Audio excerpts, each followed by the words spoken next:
Hi, my name is Alison Levy, and I'm a professional astrologer, and welcome to my RV.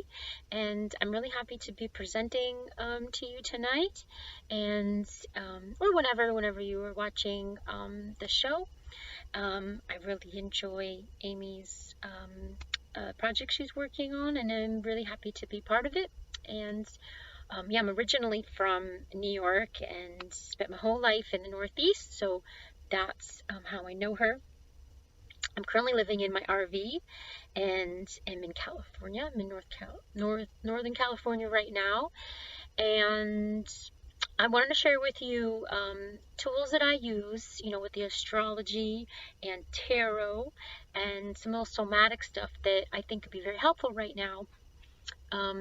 You're watching this, it's after the full moon, and it's after this huge week where we had the big astrological event of Saturn square Mars, and pretty much under the full moon, so in the zone, because the zone of the full moon is like 2.5 days out either way. That it's pretty potent. So here we go. So Saturn is in Capricorn, its home sign. Saturn is about personal authority, okay? And Capricorn is the structures and the authoritarians that exist. So this really has been showing us with Saturn and Capricorn. It's finishing up after 3 years, showing us how we really, if we really are our own authority in our life, or are we just handing over, the rules, say the rules of engagement of what we're supposed to, how we're supposed to be, and how we're supposed to do, how we're supposed to behave to another entity, okay?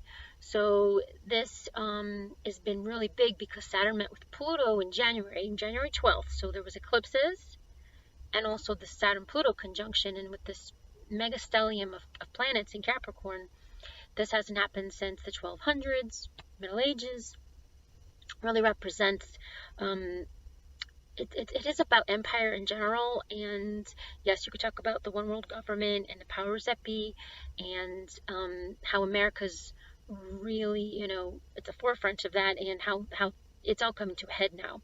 And big reason for that is also that Pluto's having its Pluto return. America's having its Pluto return.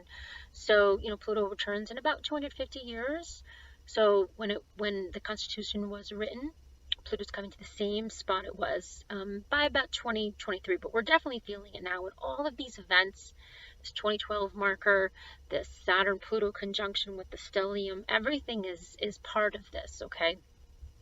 So what I really want to do is give you some helpful tools with everything.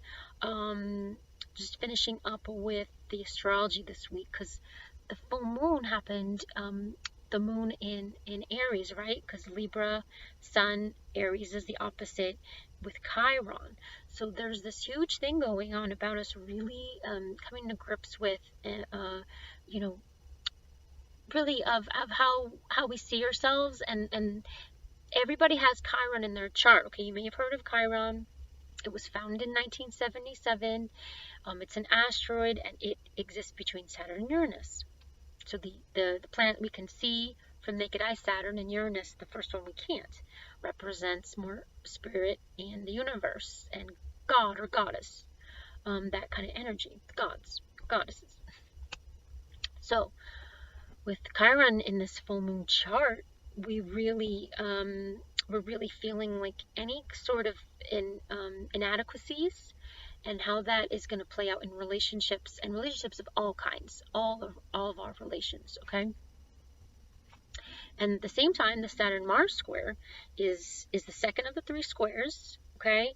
And I can't go too deep into these because I don't have a lot of time, so I'm really just giving you the bits. You can definitely, I don't know if you can come, you probably have to reach out to me separately. I'll give my information at the end, and maybe it'll be listed, because just a lot I want to just cover. So the Saturn-Mars is this battle between like our will and drive to be our authentic selves, and then this energy that we really controls things and manages things and is in charge. So that's what's coming to a head now. okay, with the square energy. This is the second one. Mars is retrograde for this one. Mars was not retrograde for the first one.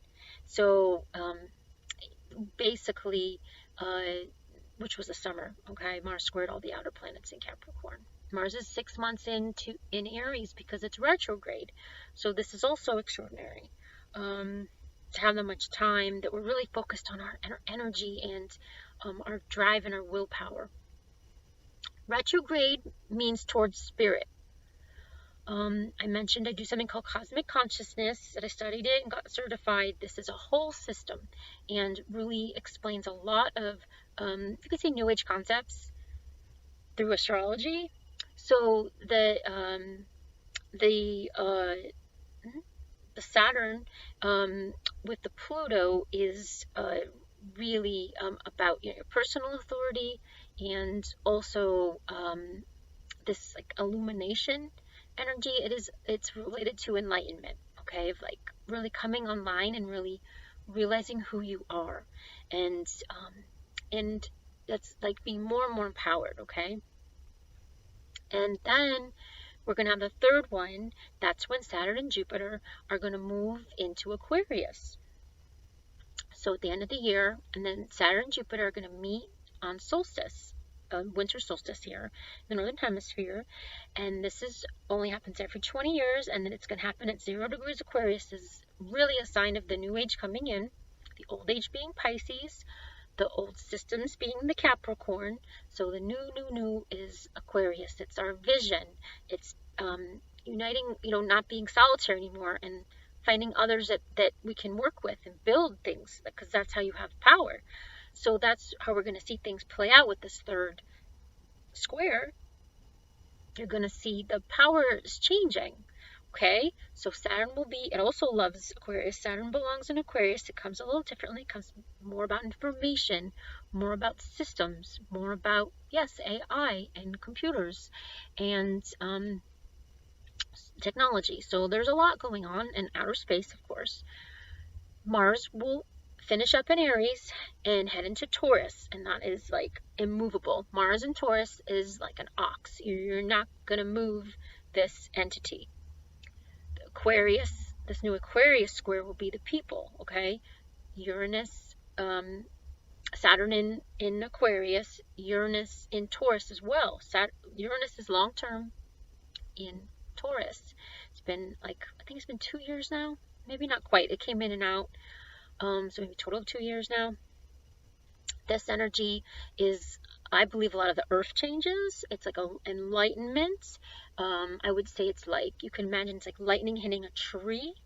It's reminds me of like our chakras coming more online, more heart awakenings, more somatic things.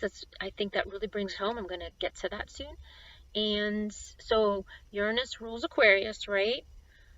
So the square will be like within Aquarius in a way. Saturn square Uranus, the two rulers of Aquarius, the new age, new ideas. But Mars will be with Uranus. So Uranus, this is more electrification of like our bodies, of our values, of like really sticking with what we want, really, and building something, okay? Taurus is like, if someone has a lot of Taurus in their chart, like in a career sector, they're gonna love like farming, gardening, and that kind of thing. So this thing we're talking about, like, so new ways of feeding one another and being close to the land, taking care of the earth, being earth stewards. This is all gonna be big. But then the square energy is definitely showing the combativeness and the disagreements still, and will be amped up with there being another outer planet, Uranus, being there. So given all of this, and even this week being so intense, I can't even imagine how intense this week's going to be. I've always thought that this time was the hardest time of the whole year, looking at this time. And so people just getting even more and more stressed. Maybe they can't pay their rent even. It's like a lot of people. And so we really need to share these tools it can help people realize that they are safe and taken care of. And that's why what you're doing is so important, learning about spirituality or being a healer, because you are helping people, really connect with their higher self and connect in their body, which is, where, wounds and trauma and generational trauma lives. So let's do a little thing now.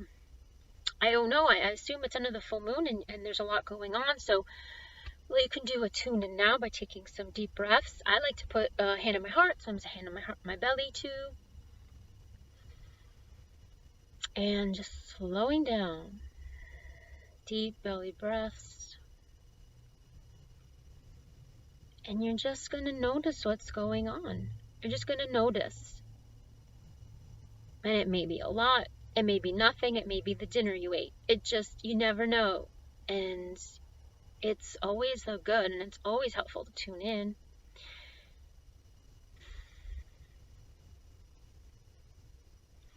And in that process, and with that information, you can be in dialogue with your body. You can heal your body. You can do like imagery. You can send in love and light to any part of your body that's having trouble. I do Reiki. I'm a Reiki master, so when I do healings for people and I combine the astrology, the tarot, with something I call Astro Arcana, and also with this healing and it's just kind of led. It's led by you, like the client, person, whatever's coming up, and then everyone learns to be their own healer. So you can do this. I do actually recommend getting attuned in Reiki, and then you can really start to do that yourself and start to just dialogue more with your body, because that's what you want to. That's your greatest tool. Okay.